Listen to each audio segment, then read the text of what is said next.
नमस्कार दोस्तों। आज हम साहित्य के उस पहलू के बारे में विचार करेंगे जो हर विद्यार्थी के लिए परीक्षा के साथ साथ जन उपयोगी भी है। साहित्य के विद्यार्थी चाहे प्रथम वर्ष के हों, द्वितीय वर्ष के हों या तृतीय वर्ष के हों, जब परीक्षा होती है तो उसमें पहला जो प्रश्न आता है वो व्याख्या पाठ होता है। व्याख्या पाठ उस पक्ष को कहते हैं जिसके अंदर किसी भी पद्य या गद्य के किसी विशेष पार्ट को लिया जाता है और विशेष पार्ट में उसको विस्तृत रूप में समझाने का प्रयास किया जाता है। दोस्तों, व्याख्या के 4 पार्ट होते हैं, उसके 4 अंश होते हैं, 4 प्रकार होते हैं। पहला होता है संदर्भ, दूसरा होता है प्रसंग, तीसरा होता है मुख्य भाग और चौथा होता है विशेष। हम सबसे पहले संदर्भ की चर्चा करेंगे।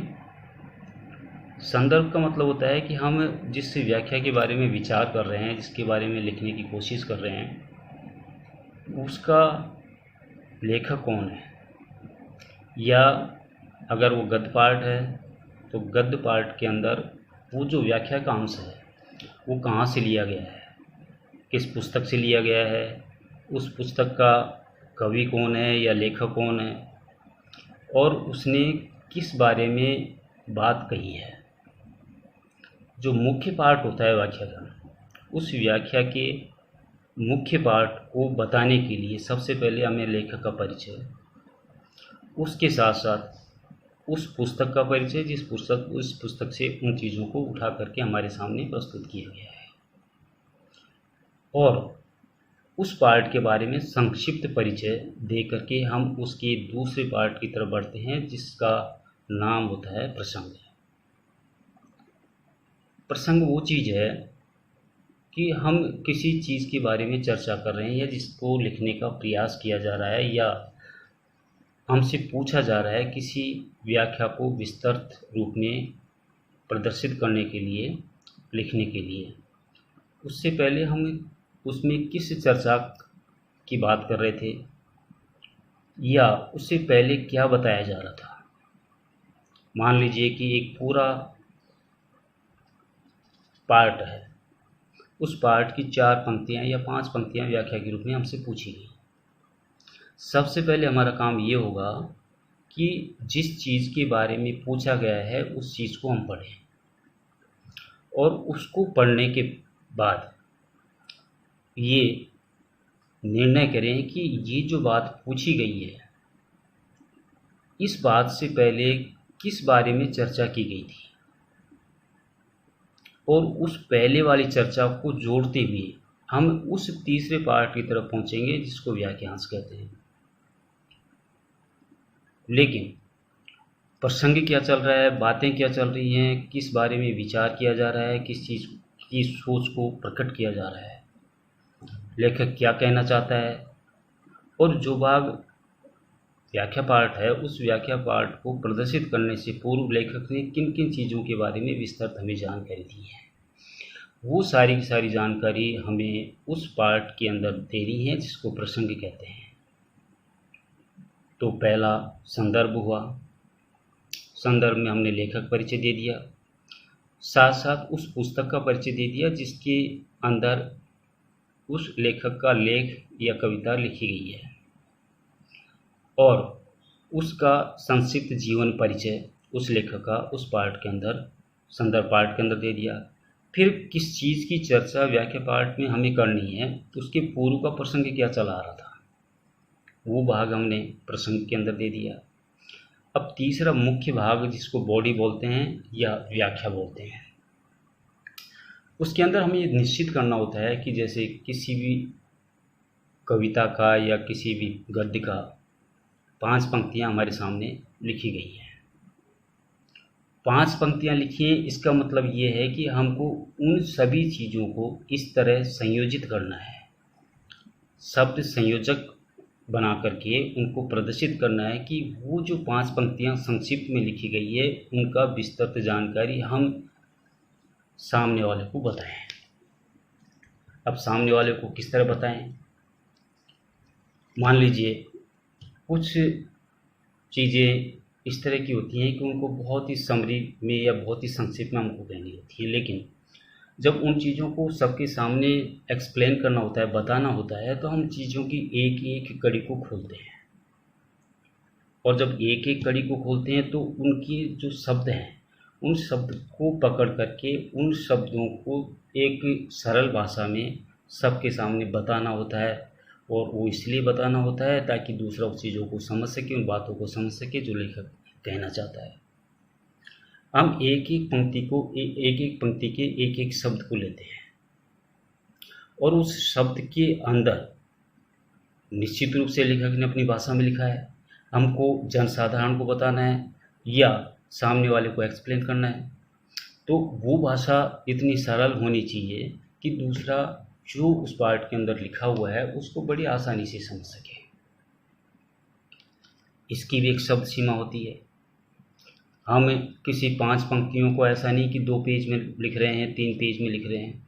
बहुत ज़्यादा किसी सब्जेक्ट का विषय का फैलाव हो जाता है तो वो भी गलत हो जाता है। तो निश्चित रूप से हमें इस चीज़ों को पकड़ना होगा कि अगर 5 पंक्तियाँ हमारे सामने हैं तो उन 5 पंक्तियों को हम 8 या 10 पंक्तियों के अंदर अपनी बात को पूरी कह सकें।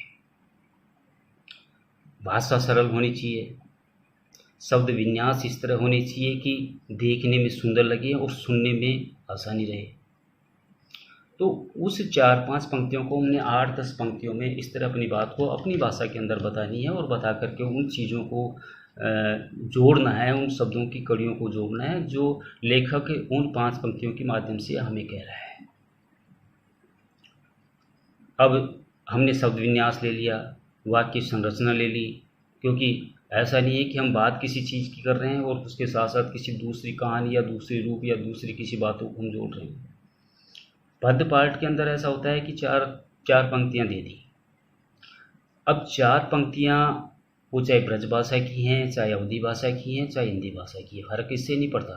फ़र्क इससे पड़ता है कि वो जो कठिन शब्द होते हैं उन कठिन शब्दों को हम किस तरह लेखनीबद्ध करें कि शब्द का संयोजन भी नहीं टूटे,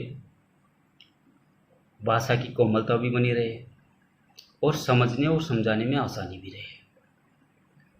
कई बार जब पद्य की बात चलती है तो कभी एक बात कह करके उसके समकक्ष कोई दूसरी बात उदाहरण के रूप में दे देता है।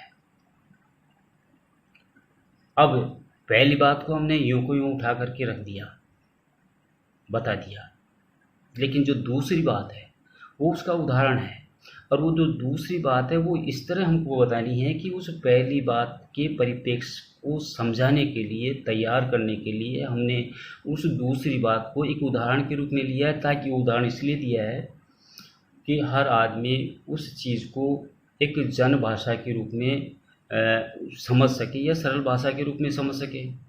हमारा उद्देश्य भी यही होना चाहिए कि हम उन 2 पंक्तियों को एक्सप्लेन इस तरह करें, उसका विस्तृतीकरण इस तरह करें कि लोग उसको समझ जाएं या सामने वाला उसको समझ जाए जिसको हम समझाना चाहते हैं। तो पद हो या गद हो, दोनों का जो मुख्य बॉडी पार्ट होता है, व्याख्या पार्ट होता है, उस व्याख्या पार्ट का उद्देश्य भी इतना ही होता है कि निश्चित रूप से हम अपनी बात को सरल भाषा में, लेखक की बात को सरल भाषा में दूसरों तक पहुंचा सकें। तो ये इसका मुख्य उद्देश्य भी होता है और मुख्य भाग भी होता है। अब नंबर 1 संदर्भ, नंबर 2 प्रसंग, नंबर 3 व्याख्या। अब इसका एक चौथा पार्ट भी होता है, विशेष। दोस्तों एक बात का ज़रूर ध्यान रखना कि जब हम व्याख्या करने के लिए बैठते हैं तो सबके अंक बटे हुए होते हैं, प्रसंग के भी होते हैं, संदर्भ के भी होते हैं, प्रसंग के भी होते हैं, व्याख्या पार्ट के भी होते हैं और उद्देश्य या विशेष के भी होते हैं। विशेष का मतलब ये होता है कि हमने जो चीज़ें पढ़ी हैं, हमने जो चीज़ें 5 पंक्तियों के अंदर पढ़ी है और उसको एक्सप्लेन किया है, सबको बताया है, बताने का प्रयास किया है, तो वो जो उनके अंदर क्या तो सारांश है, कवि या लेखक क्या तो बात कहना चाहता है, क्या समझाना चाहता है। सबसे पहले उसकी भाषा, हमें ये बताना होगा कि वो 5 पंक्तियाँ या वो व्याख्या पाठ है किस भाषा के अंदर लिखा गया है। नंबर 2, शब्द शक्तियाँ। एक वाक्य होता है, वो वाक्य शब्दों से बन करके मिल करके बनता है और शब्द वर्णों से मिल करके बनते हैं। तो वो वर्ण, वो शब्द में कौन सी शक्तियाँ जिसके कारण वो 5 पंक्तियाँ तैयार होकर के एक विशेष उद्देश्य के रूप में प्रकट हुई हैं। तो भाषा, शब्द शक्तियाँ, विषय विशेष। हम चर्चा करते हैं किसी भी चीज़ की, जो उसके अंदर वाक्य पाठ के अंदर लिखा होता है, उस चर्चा के अंदर क्या निष्कर्ष निकल के आता है। मान लो कोई मौलिक ऐसी चीज़ है जो सत्यता के रूप में प्रकट करना चाहता है कवि, या कोई सार्वभौमिक सत्य है, या कोई नश्वरता की बात करता हो, या फिर सांसारिकता की बात करता हो, या फिर किसी विशेष कठिन मुद्दे को प्रकट करना चाहता हो, चाहे वो समाज का मुद्दा हो, चाहे वो किसी जाति का मुद्दा हो, चाहे किसी धर्म का मुद्दा हो। तो वो जो बात कह रहा है उस बात को हम किस तरह हमने समझा है और समझाने का प्रयास किया है।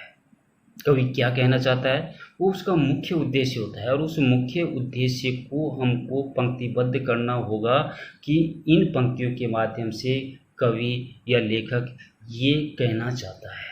ये इसका मुख्य पार्ट होगा।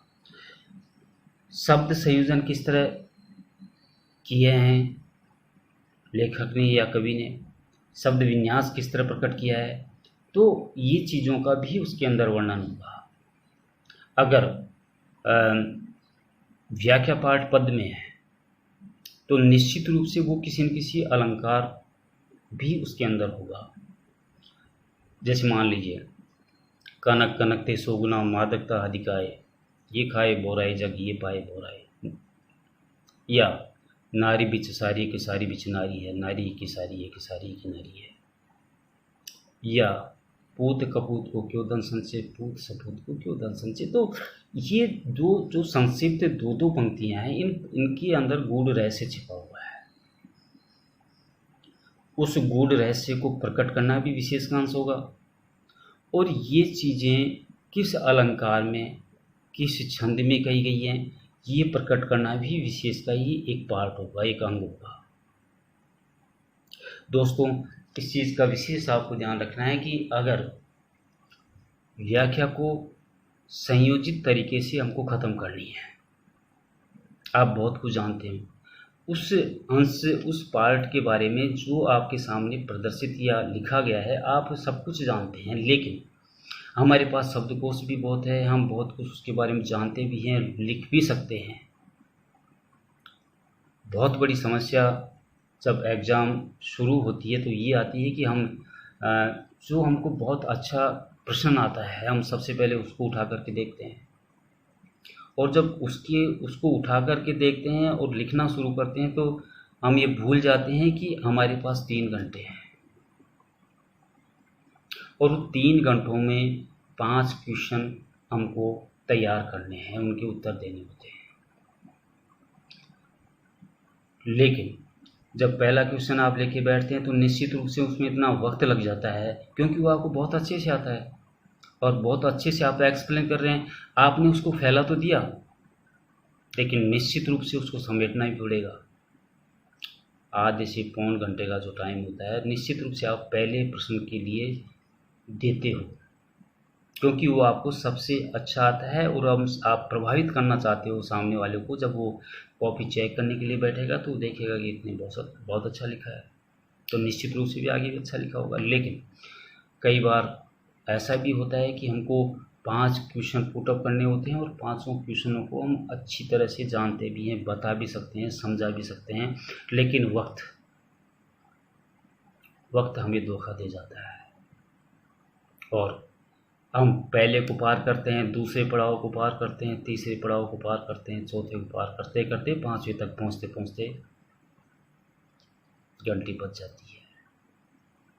दुख होता है, जानते हो कि हम कर सकते थे लेकिन समय का संयोजन आप नहीं कर पाए।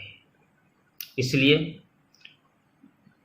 किसी भी क्वेश्चन को आप करो तो निश्चित रूप से उसकी एक समय सीमा में उसको बांधो।